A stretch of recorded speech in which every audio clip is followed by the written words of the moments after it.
The technical challenges which we have to solve with LTE are quite comparable to those that we had to solve with UMTS. Namely, there will be the interworking between the different pieces of the network, the interworking between the terminals and the infrastructure, and before that we will have to achieve on the field the radio performance, because there are theoretical values in the standard, and from a pure technical point of view, from a laboratory point of view, all of this is okay, but then to achieve that on the field, in the real conditions, with the different sources of interference, this will be one of the challenges that we will have to cope.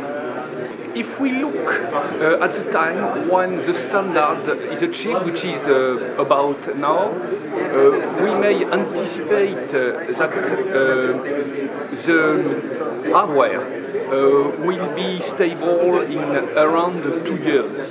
And so this means that the hardware deployment could be performed in something like 2 years. With that, the network will not be 100% stable, but it is already possible to start an important part of the work. And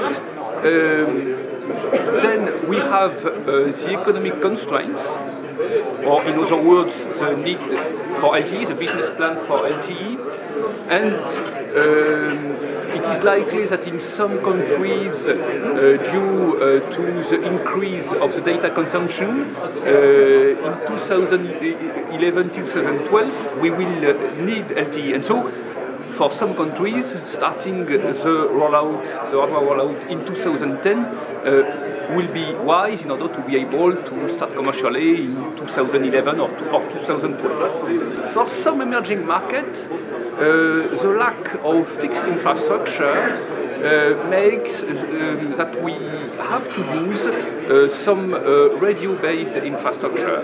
And if we look at the performance of LTE, when LTE is stable, it can be a solution to provide broadband services, certainly. The radio deployment is the majority of the cost for a mobile network. And so what is important for us operator is to have the possibility to build on the present radio infrastructure.